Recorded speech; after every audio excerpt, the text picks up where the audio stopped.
Assalamualaikum warahmatullahi wabarakatuh.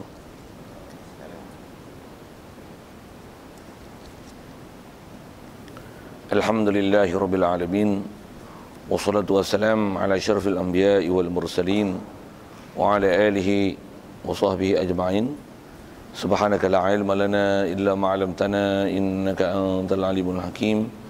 La haula wa la quwwata illa billahil aliyyil azim. Rabbi shrah li sadri wa yassir li amri wahlul 'uqdatam min lisani yafqahu qawli. Allahumma aftah alaina bi futuhil 'arifin bik. Allahumma ij'alna minal ladzina yastabi'una al-qawla fayattabi'una ahsana. Allahumma 'allimna mimma jahilna wanfa'na bima 'allamtana wa zidna 'ilman nafi'a ya rabbal alamin. Qala Syekhul Musannif rahimahullah ta'ala wa nafa'na bihi wa bi'ulumihi fid dharain amin. Itu di muka surah 40 kitab Jawinya kata Musannif rahimahullah ta'ala, sekalian perbuatan manusia dan setengah daripada mungkinan segala perbuatan manusia yang ikhtiariyah, maka padanya khilaf tiga mazhab. Hadirin sekalian, pertama sekali syukur, terima kasih kita kepada Allah Ta'ala. Syukur kita nikmat hidup masih diberi pagi ini, dihidupkan kita dan diberi kita dalam keadaan Islam, yang kita dah Islam sejak kecil lagi, dan lebih-lebih lagi syukur kita, seronok kita yang Allah Ta'ala anugerah dan limpah kurniakan pada kita dalam keadaan hati kita boleh membenar mengiyakan semua ajaran Nabi kita Muhammad sallallahu alaihi wasallam. Dalam masa yang sama dijadikan hati kita begitu mudah untuk ikut, taat, patuh perintahnya, meninggalkan larangannya. Syukur banyak-banyak Allah Ta'ala hidupkan kita dalam keadaan Islam dan beriman dan boleh patuh taat pada perintah dia, itulah dikatakan taqwa. Syukur lagi Allah Ta'ala jadikan kita sihat. Ada lapang masa untuk kita masih berada dalam masjid untuk mendengar bacaan kitab daripada kitab Fatih Faridah ni, insya-Allah. Dan kita dalam masjid ni sedikit peringatan untuk niat iktikaf. Kalau tak niat lagi, main niat sama-sama. Apa niatnya saja aku iktikaf dalam masjid ni kerana Allah Ta'ala. Kata Musannif rahimahullah ta'ala, sekalian perbuatan manusia. Hadirin sekalian, apa yang kita nak sambung ni, kalau dengan tajuk tu nak bahas mengikut akidah ahli sunnah wal jamaah, bagaimana nak diiktikadkan tentang perbuatan manusia. Kita nak bicara ni kerana apa yang telah kita bicara yang lepas, khususnya dalam bab wahdaniyah yang kita wajib iktikad bahawasanya Allah, dia yang buat semua perbuatan, sama ada perbuatan tu baik ke buruk ke, Islam ke kafir ke, menjadikan kaya ke miskin ke, alim ataupun jahil ke, semuanya perbuatan tu tiada lain. Dan rasanya kita pun ada pengetahuan am yang kita dah faham, yang ulama kita dah ajar, tok guru kita dah ajar, kita dengar pengajian yang memang kita wajib iktikad, mestilah segala-gala apa yang berlaku atas alam ni adalah perbuatan Allah. Okay. Itu adalah benda mudah rasanya, yang termasuk dalam common knowledge, benda yang maklum fiddin bid-darurah, maklum dalam bab agama, dalam ajaran Islam, semudahnya semua orang pakat tahu belaka akidah itu. Baik, di atas akidah itulah yang kita nak bicara, mengikut akidah ahli sunnah wal jamaah. Apa pula nak dikatakan pada perbuatan kita, perbuatan manusia ni? Di sini sebut manusia pasal apa? Pasal kan kita ni kalau nisbah pilihan dan ikhtiar, kat kita ni ada istilah usul ikhtiar kat kita. Jadi macam mana nak diiktikadkan mengikut akidah ahli sunnah wal jamaah? Kalau kita dah biasa ikut pengajian, tuan-tuan, benda ni tak susah mana, boleh faham dengan elok. Macam mana pun kena faham elok-elok dalam bab ni, kerana ada berapa ramai orang yang tergelincir, yang silap faham dalam bab ni, yang tergelincir dan silap faham dalam bab ni. Dia bukan saja berdosa, bahkan takut-takut boleh membawa pada kufur. Satu kena faham elok-elok. Baik, jadi di atas tajuk tu kata dia nak bicara tentang perbuatan manusia. Jadi perbuatan manusia ni pun nanti kita nak bicara adalah perbuatan manusia nak pandang pada sudut macam mana nak dihubung kaitkan dengan perbuatan Allah Ta'ala yang kita dari segi akidah-akidahnya wajib i'tiqad secara hakikinya membuat apa saja di atas muka bumi ni, di atas alam ni, di dalam alam ni, sama ada benda tu baik ataupun buruk, segala-galanya kita wajib i'tiqad adalah perbuatan Allah. Habis itu kat kita ni ada apa? Kita nak bicara situ. Baik, untuk menyelesaikan, jadi pernyataan pertama dia sebut ialah dia kata gini, dan setengah daripada mungkinat ialah segala perbuatan manusia yang ikhtiariyah. Pertama dia sebut pernyataan ni dulu. Kata dia setengah dengan mana sebahagian di sini. Sebahagian daripada mungkinan. Jadi sebahagian daripada perkara mungkin nak berlaku. Jadi istilah mungkinat ni kita jumpa dah yang lepas. Mungkinat tu daripada mungkin lah. Dan bahasa kita pun menggunakan mungkin. Cuma kita bahasa Melayu tak sebut mungkin. Kita sebut mungkin. Itu Melayu lah. Macam mana pun itulah maksudnya. Jadi istilah mungkinat ni, mungkin ni ialah apa-apa saja yang mengikut takrifan yang diberi oleh ulama, dia ialah perkara yang ada kebarangkalian untuk boleh jadi ada dan tiada. Jadi sebahagian daripada mungkinan itu ialah segala perbuatan manusia yang ikhtiariyah adalah perbuatan manusia itu, saya nak bahasakan kita, perbuatan kita yang ikhtiariyah. Jadi ada istilah ikhtiariyah itu. Dalam bahasa tu pun dah guna bahasa Melayu yang kita dah pakai daripada bahasa Arab tu. Apa dia? Perbuatan manusia yang dikategorikan sebagai perbuatan yang ada usaha ikhtiar. Jadi dekat kita ni, dengan kita faham daripada perkataan ikhtiariyah itu, mengikut kaedah ahli sunnah wal jamaah, ada dua jenis perbuatan dekat kita. Ada perbuatan yang nama ikhtiariyah, satu, yang ni yang kita nak bicara. Dan ada perbuatan yang istilahnya ittirariyah. Cuma sebutan dan pronunciation itu Arab lah sikit. Baik, apa dia ikhtiariyah dan ittirariyah? Ikhtiariyah ni bahasa kita dah pakai tu, mudah nak faham. Apa dia? Perbuatan ikhtiari adalah perbuatan yang kat kita ni kita dapat rasakan usaha nak ikhtiar itu. Itulah ikhtiariyah. Nak main masjid, nak duduk depan ke, nak duduk belakang ke, nak bersandar ke, itu ikhtiariyah. Duduk nak pejam ke, nak bawa kitab ke, tak bawa kitab ke boring, belah, tinggal, tak mau dengar ustaz ni ngajar, ikhtiariyah. Itu ikhtiariyah. Ataupun memang nak duduk depan ke, atau seumpamanya, ataupun duduk dalam majlis tapi buat pekak je telinga, ada juga. Atau apa? Itu pun ikhtiariyah. Itu adalah ikhtiariyah. Dan ada perbuatan yang namanya ittirariyah. Yang tu kod Melayu tak pakai istilah tu. Macam mana pun, apa dia perbuatan ittirariyah? Perbuatan ittirariyah adalah perbuatan yang tak ada ikhtiar kita. Dengan bahasa lain, perbuatan yang luar kawalan.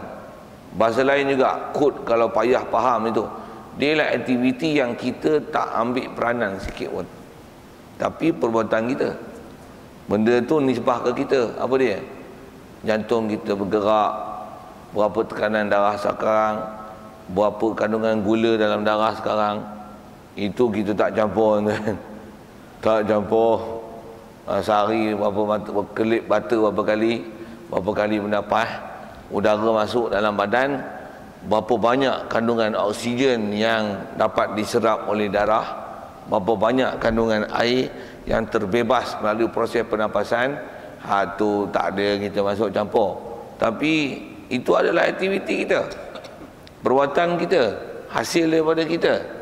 Tapi dengan istilahnya dia adalah perbuatan ittirariyah. Ataupun termasuk dalam ittirariyah ni ialah, katalah kita ni nak mengaji, nak ambil faham, duduk dalam masjid, dengar elok-elok, tapi tak faham. Ataupun kita nak mengaji, buat macam-macam supaya boleh mengaji, tapi tengok-tengok tak jadi mengaji. Pasal apa? Dia macam ni.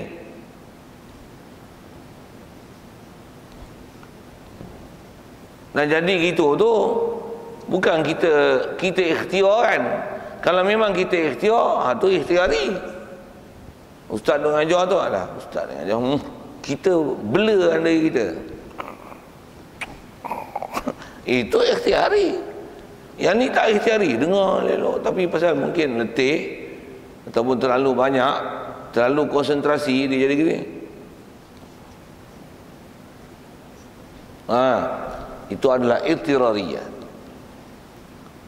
Mengikut kaidah ahli sunnah wal jamaah, perbuatan irtirariyah ni tak ada khilaf.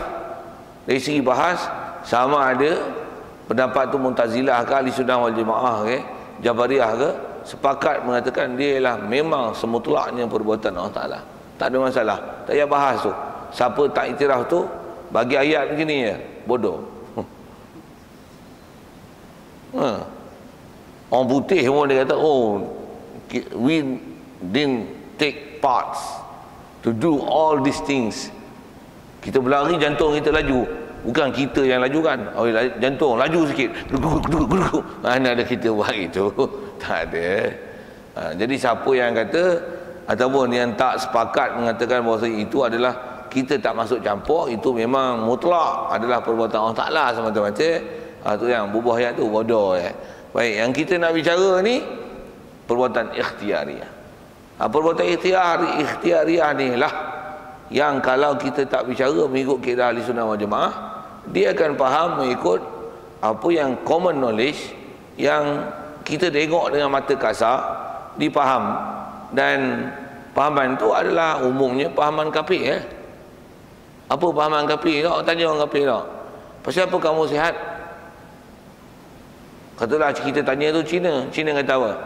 Wah, mau sihat lah, you kena jogging, you kena yoga, you kena makan ubat, makan ginseng, disebut macam-macam lah cara dia lah kan. Kena makan banyak sayur pun jangan ambil yang itu Cameron Highland punya, ambil yang kampung punya, tanam tepi rumah punya, itu punya. Itu mah makan talak sihat mah, itu talak makan lagi bagus mah. Dan dia cakap tu, dia memang iktikad itulah sebab sihat, dan itulah perbuatan yang mensihatkan dia. Kita orang Islam tuan-tuan, bila tak belajar akidah dengan apa yang kita nak belajar ni mengikut kaidah ahli sunnah wal jamaah, itulah akidah kita sama yang macam Cina, sama. Kita pergi kedai India, katalah dia tokek baja, kata, ini pokok mau kasih subur macam ini mau mati juga. Dia kata, ayat senang je haji, haji ambil ni teh ayam campur ini, memang ini garanti punya. India cakap, kalau katalah India cakap itu, dia kata garanti punya awak rasa dia, memang dia etikot bobot baja ke apa ke, memang itulah yang mensuburkan pokok. Kalau ubat ke apa, pergi kedai Cina kan, ini apa macam ini you makan tak lah baik lu ambil ubat ini lu baling sama saya punya muka. Kalau dia cakap macam tu lah, kalau dia tak nak cakap macam tu maksudnya dia pun tahu itu pun tak perbuatan dia, dia pun tak masuk campur, maksudnya dia memang etikot ni. Kalau katalah kita beli ubat kedai apa, kedai Cina lah kan, kedai Cina, kedai jual ubat, kita panggil kedai apa, sing-sing, seng-seng, sung-xiao. Bopi lah kedai lawak-lawak bodoh pagi-pagi tu. Kita pergi-pergi tanya, ini ubat bagus lah, you try tengok. Bukan semua orang makan jadi baik mah. Ada orang ni baik, ada orang tak baik. Ini pun nasib juga. Ini Tuhan punya kerja. Wah, Cina pun cakap itu macam kalau kita ajar di Islam tu, best tu, masuk Islam. Masuk Islam tak payah ajar akidah ada betul lah. Cuma selalu dia tak pergi ke Allah Ta'ala. Pasal dah dia tak kenal Allah Ta'ala. Dia Tuhan dia lah, cara dia ataupun berdasarkan kajian dia dan ilmu dia, cara dia lah, cara kepi lah. Kita pun tak dakwah dia, kita pun tak erti nak dakwah. Tengok-tengok semak lagi nak dakwah apa, kita punya akidah salah, akidah dia betul. Waktu malang tu tuan-tuan. Saya sebut tu pasal apa? Pasal kita jumpa fenomena ini. Pasal tu kita kena belajar balik. Sepatutnya ada akidah tu sepatutnya kita punya. Maksud kita tu orang Islam punya. Itulah akidah kita orang Islam. Tapi tengok orang kafir yang pegang itu orang Islam pula terbalik. Baik. Yang ni yang kita nak bicara perbuatan ikhtiariah. Sikit lagi tuan-tuan sebelum sebut tu. Nak sebut tentang ikhtiariah ni. Ada di kalangan kita orang Islam tuan-tuan. Kalau katalah dia sakit, yang ni tak boleh, ni tak boleh, ni tak boleh, ni tak boleh. Kadang-kadang ada kena pantang macam ni, macam ni, macam ni, macam ni. Ada ketika dia tengok depan mata, tambah musim raya ni tuan-tuan. Kawan kaki makan lemang. Awak macam-macam penyakit rangkai-rangkai tu. Ai lemang ni aku sagi. Kawan nak makan punya pasal dia kata apa? Alah makan je, niat jadi ubat. Ramai orang Melayu macam tu. Memanglah dari sudut akidah Allah yang memberi mudarat ataupun manfaat. Cantik tu. Tapi bodoh dari segi tindakan. Hukum sabab musabab. Kalau berdasarkan sabab atau adat, memang kaedah akidah kita diajar kita tak i'tiqad dengan hukum sabab musabab. Kita tak i'tiqad dengan hukum adat. Kita i'tiqad ke Allah yang buat sesuatu. Tetapi kita disuruh buat perbuatan ikhtiariyah yang mesti muafakat mengikut faktor sabab musabab. Tuan-tuan punya mata 300 power dia, tuan-tuan pakai 500, tuan-tuan tak nampak. Takkan kata Allah bagi nampak, bubuh 500 pun nampak je ke? Tek kucing hang bodoh. Pasal apa saya nak sebut tek kucing dan bodoh tu? Tak betul hang punya cause and effect. Tak betul. Tuan-tuan sakit kepala, makan ubat sakit lutut. Tak baik. Pasal apa? Tak betul cause and effect. Tuan-tuan lapar, tapi ambil minyak angin gosok perut. Tak betul tuan-tuan, tak betul. Tuan-tuan sakit kaki pasal tak pakai selipar, tapi ambil kepiah borak kepala. Bodoh. Saya nak sebut benda-benda macam tu lah. Jadi tuan-tuan ada benda kena pantang pasal penyakit berangkai-rangkai. Makan benda yang sepatutnya tak boleh makan kerana nutrition dia ada yang atas faktor adat membahayakan kesihatan. Tuan-tuan makan dengan niat ubat, tak betul. Dia bukan masalah niat tu. Dia bukan masalah niat. Okey, sikit nak sebut itu. Saya nak sebut apa kan? Yang tu orang kita dia ada telajak dari segi tindakan sampai macam tu. Kalau orang kafir tak ada yang tu kan. Tapi dia ada i'tiqad perbuatan dia berpantang itulah menyihatkan dia. Tak betul ke? You pasal apa? Tanya Nyonya, umur 80 tahun, sihat.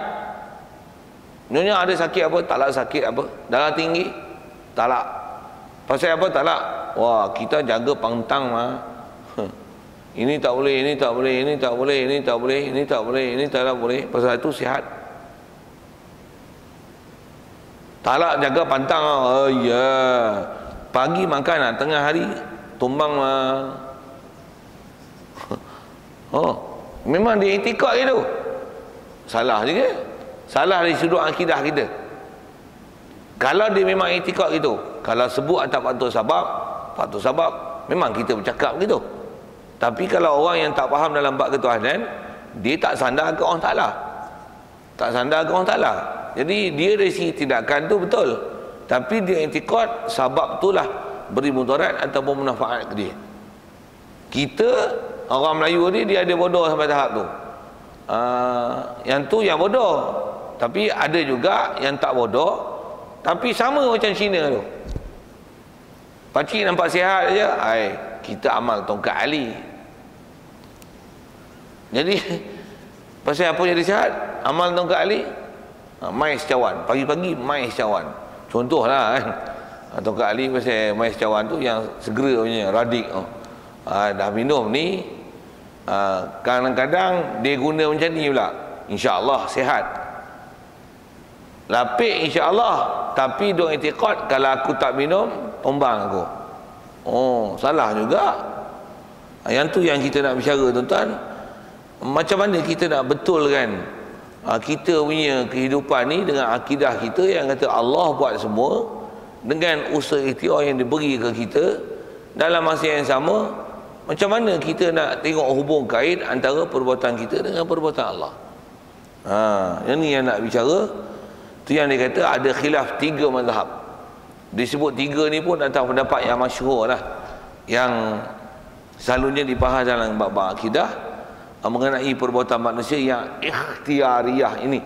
Sekali lagi kalau saya sebut, ada pun perbuatan ikhtirariyah. Hak tu sepakat, sama ada di Jabariyah ke, Mu'tazilah ke, Qadariyah ke, Ahli Sunnah wal Jamaah ke, semua sepakat mengatakan dia adalah perbuatan Allah. Kita tak masuk campur. Okay. Jadi yang kita nak bicara ni ikhtiariyah. Baik, pertama dia yang sebut mazhab Ahli Sunnah wal Jamaah. Ini ialah mazhab kita. Mazhab kita tu atas nama yang sepatutnya. Jadi kalau kita tak macam ni, maksudnya kita bukan Ahli Sunnah wal Jamaah. Kita telah tersasar daripada Ahli Sunnah wal Jamaah, sama ada jadi Jabariyah atau jadi Mu'tazilah atau Qadariyah. Baik, kalau ikut Ahli Sunnah wal Jamaah macam mana?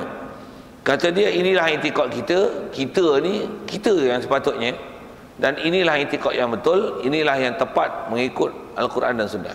Baik, apa dia? Iaitu sekalian perbuatan manusia yang ikhtiariyah, Allah lah menjadi. Kita tetap i'tiqad Allah bagi jadi. Cuma ada macam di ayat belakang, dan manusia ada usaha juga. Manusia ada usaha. Baik, apa maksud manusia ada usaha juga? Yang ni dengar elok. Kita, tuan-tuan, memang kita sebut perkataan ni. Saya nak sebut tani dulu yang kata kita memang pakai perkataan usaha. Cuma kita ni, kita gunakan perkataan usaha tu yang kita rasakan usaha tu adalah daripada kita. Salah. Kalau kita i'tiqad macam tu, salah. Macam mana tu? Tahu kalau kita buat misal, katalah kita buat usaha dakwah, kita ajak orang main masjid, kita buat macam-macam program, kita tengok orang main masjid. Kita orang main masjid, antara ayat yang keluar pada mulut kita, kita akan kata macam ni lah, alhamdulillah ramai orang main masjid. Bagus tu, bagus tu. Puji Allah Ta'ala pasal ramai orang main masjid. Pasal apa ramai? Inilah berkat usaha kita. Memang kita cakap gitu. Siapa yang bagi main masjid? Allah. Berkat usaha kita. Kita nak bubuh juga kita tu. Berkat usaha kita. Cuma nampak Islamik sikit lah. Apa dia? Berkat usaha kita. Kalau ikut kaedah Ahli Sunnah wal Jamaah, kau tak payah bubuh berkat tu. Kau tak payah bubuh usaha tu. Apa dia? Allah bagi dia orang datang. Kita hanya buat usaha je. Itu sepatutnya kita kena sebut. Kalau dalam Quran orang Ta'ala fokuskan pada tempat-tempat macam ni, tengok Nabi dan Rasul, bila orang ikut dia, apa saja yang didakwahkan, memang perkataan disebut innama alainal balagh. Hanya saja kami menyampai. Tanggungjawab kami balagh. Balagh tu kita selalu sebut tabligh lah. Tabligh. Kalau kata dah bagi hujah, dah sampai, dah buat sabab, tengok tak ikut, juga mereka akan kata innama alainal balagh. Sama ya, kami menyampai. Nak buka pintu hati itu Allah. Kalau buka pintu hati pun sama Allah. Kita tak masuk campur langsung. Cuma kita ni orang Melayu tu kata nampak ayat Islamik, tapi dia masih i'tiqad dia yang buat, dan dia nak letak juga bahasa ke dia tu. Itulah berkat usaha kita. Kalau ikut kaedah lah, tak usah bubuh berkat-berkat tu. Direct je ke orang Ta'ala. Saya nak sebut direct tu dalam bab akidah. Pasal bab akidah kita tak ada istilah berkat tu. Apa dia? Allah. Kita ajar orang masjid, orang main. Pasal apa main masjid? Allah bukakan pintu hati mereka datang. Yang ni yang ulama ahli sunnah wal jamaah kita ajar, dan kita diajar dengan percakapan begini, yang baik daripada Allah. Itu lah. Kita tak berubah kita. Satu kita katalah kita buka sekolah ke madrasah ke, berfikir tu, ataupun kita sebagai salah seorang guru yang kita ajar, sama ada ajar anak kita, ajar orang, maksudnya dia jadi pandai. Pasal apa dia mau pandai? Allah lagi pandai. Kita tak nampak langsung perbuatan kita. Kita apa? Sampai aja. Itu pun atas sebab ulama. Kita kata kita menyampai. Yang tu pun kalau ikut boleh dimurnikan lagi. Pasal apa? Sebenarnya yang menyampai itu Allah, cuma lalu kat kita. Satu bahasa kita menyampai. Boleh faham tak cakap? Kalau orang yang memang betul-betul akidah dia betul macam kita bicara ahli sunnah wal jamaah ni, apa dia? Dia tak rasa perbuatan tu perbuatan dia, bahkan dia akan rasa semua perbuatan Allah. Wa ma tasya'una illa an yasha Allah. Tidak ada apa yang kamu buat melainkan dialah perbuatan Allah. Dia akan kata apa? Semua yang dia buat ini disebabkan nak cari redha Allah satu hal. Dan kalau dia buat pun, dia akan kata apa? Sebenarnya Allah yang buat semua, cuma lalu kat aku, nampaklah perbuatan tu macam kat aku, tapi sebenarnya Allah yang buat segala-galanya. Murnikan lagi akidah. Murnikan lagi. Satu, kita ajar orang jadi pandai. Allah lagi pandai. Lalu apa? Kita usaha je. Kita bubuh kita lagi. Sepatutnya macam mana? Allah lagi pandai. Kita lalu kok kita buh nama kita, padahal kita tak ada apa-apa pun. Sepatutnya macam tu. Macam mana pun apa saya nak sebut ialah apa yang kita selalu sebut, dan atas bahasa kitab ni, cuma kitab ni dia sebut begitu saja. Manusia ada usaha jua. Cuma dia nak fokus di sini mengikut kaedah ahli sunnah wal jamaah. Walaupun kita mengiktikadkan segala-galanya hak Allah, tetapi tak menafikan usaha dan ikhtiar ke kita. Jadi kita dari segi nisbah tindakan dan dari segi kaedah syariat, kita ditaklifkan untuk membuat usaha ikhtiar. Kalau atas bahas ahli sunnah wal jamaah, fokus asal kitab ni dia nak tuju situ. Satu katalah misalnya kita tak pandai, macam mana nak pandai? Cari siapa pandai lah, pergilah mengaji. Itu lah kaedah dia. Kalau hang lapar, macam mana nak buat? Pergilah makan. Bukan senang itu. Kalau tuan-tuan gelap, jawab, bukalah lampu. Allah. Kalau tuan-tuan nak pergi pejabat pukul 7, ni ada 5 minit lagi. 7 tu kat mana? Dekat Padang Rengas tu. Bofing yang masa itu. Nak bawa kereta macam mana? Paskat masih sebelum pukul 7. Kena bawa 360. Saya sebut atas faktor sebab. Kan? Betul. Tuan-tuan bawa 5 km sejam, tambah pula kayu basikal. Sampai pukul 9 kalau duduk sini. Apa saya nak sebut ni? Bertindak dia tak patut sabab. Tuan-tuan tak ada ilmu, pergi ngaji lah. Nak mengaji pun ngaji macam mana? Cukup tak mengaji macam ni?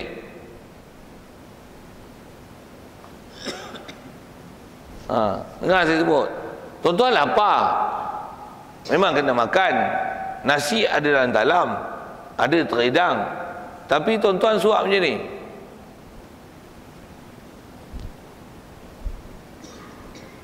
Kenyang tak? Kenyang mampu tak jadi apa. Saya apa?